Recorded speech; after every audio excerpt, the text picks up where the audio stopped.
Pada 20 Oktober 2024, Prabowo Subianto dan Gibran Rakabuming Raka resmi dilantik sebagai Presiden dan Wakil Presiden Indonesia. Tidak butuh waktu lama bagi kebijakan mereka untuk memicu kontroversi besar.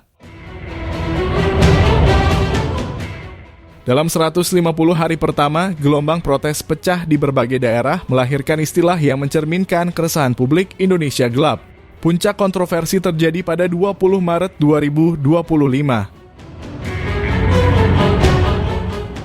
Dengan pengesahan Undang-Undang Tentara Nasional Indonesia (UU TNI) yang memberikan wewenang lebih besar kepada militer dalam ranah sipil, termasuk pengamanan demonstrasi dan pengelolaan bencana alam.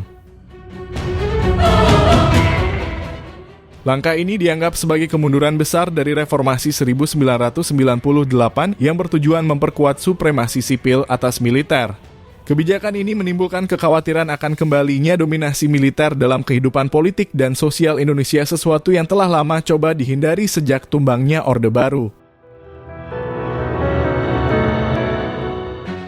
Masyarakat sipil, akademisi, dan aktivis HAM menolak keras aturan ini karena membuka celah bagi penyalahgunaan kekuasaan.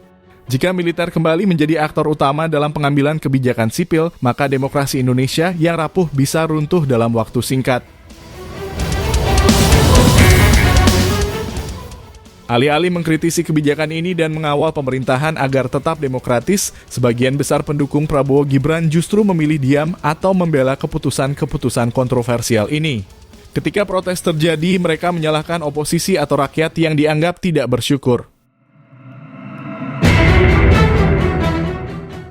Pepatah mengatakan teman sejati bukanlah yang selalu membeberkan kesalahan, tetapi yang berani mengingatkan ketika salah arah. Kritik terhadap pemerintah bukanlah bentuk pengkhianatan, melainkan tanggung jawab setiap warga negara. Dalam demokrasi, hasil pemilu adalah konsekuensi dari proses politik yang melibatkan semua warga negara. Baik mereka yang memilih Prabowo Gibran, pasangan lain, atau yang memilih golput, kini berada di posisi yang sama menghadapi dampak langsung dari kebijakan pemerintah. Sebagai bagian dari masyarakat Indonesia, saya ingin mengajak semua pihak untuk tidak terjebak dalam perdebatan siapa yang salah, karena ini hanya akan memperkeruh keadaan.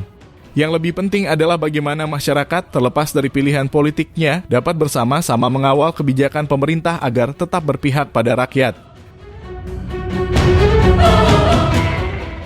Jika kritik dibungkam dan masyarakat hanya pasrah menerima, maka kita sedang membuka jalan menuju pemerintahan yang semakin otoriter.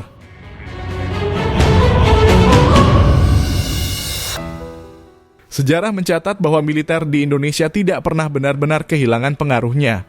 Dalam Perang Kota Kecil, Kekerasan Komunal dan Demokratisasi di Indonesia 2007, Gary Clinken dan Gerd Clinken menjelaskan bagaimana desentralisasi pasca reformasi justru memperbesar peran militer di daerah.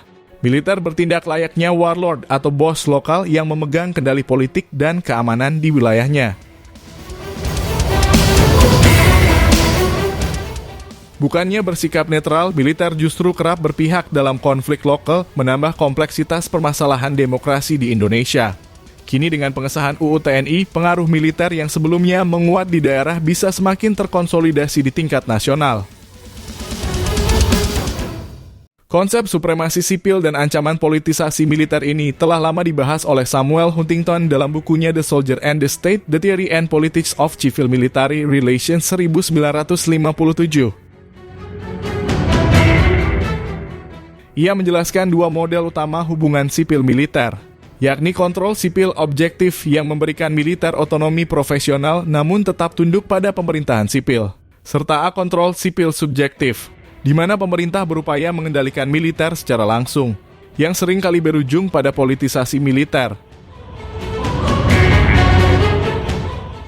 Dengan pengesahan UU TNI, Indonesia kini bergerak ke arah kontrol sipil subjektif.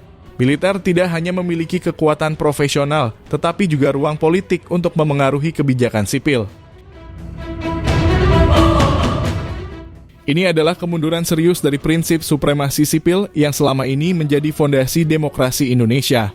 Jika militer mendapatkan wewenang yang terlalu luas, risiko penyalahgunaan kekuasaan akan semakin tinggi. Ketika militer menjadi alat politik penguasa, kontrol sipil akan melemah dan demokrasi akan bergeser menuju sistem otoriter.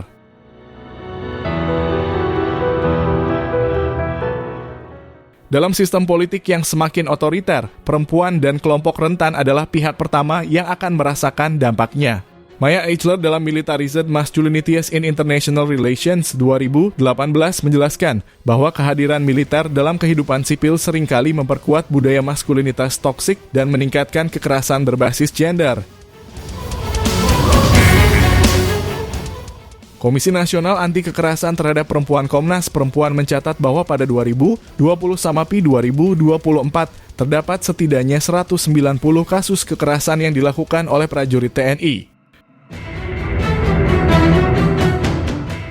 Dalam banyak kasus, korban kesulitan mendapatkan keadilan karena proses hukum dilakukan di pengadilan militer. Dengan pengesahan UU TNI, ruang gerak perempuan dalam memperjuangkan hak-haknya akan semakin sempit.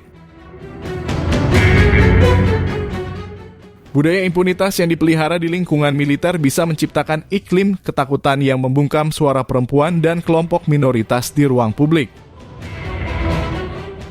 Perempuan telah membuktikan perannya dalam memperjuangkan demokrasi. Dalam reformasi 1998, aktivis perempuan berani menghadapi rezim militer untuk menuntut keadilan dan kebebasan politik. Jika supremasi sipil runtuh, perempuan kembali menghadapi ancaman represi dan kekerasan yang dilegitimasi oleh negara. Ancaman itu kini terasa semakin nyata di bawah pemerintahan Prabowo Subianto. Pertanyaannya, apakah pemerintahannya akan menggunakan kekuatan militer untuk melindungi demokrasi atau justru memperkuat cengkeraman kekuasaan?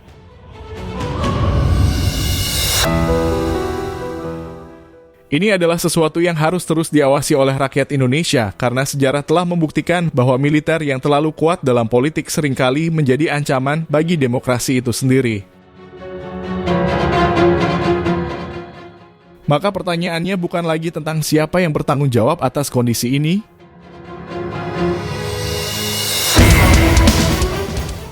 melainkan bagaimana kita sebagai rakyat bisa mencegah demokrasi dari kehancuran lebih lanjut. Karena lebih baik menyalakan lilin daripada mengutuk kegelapan.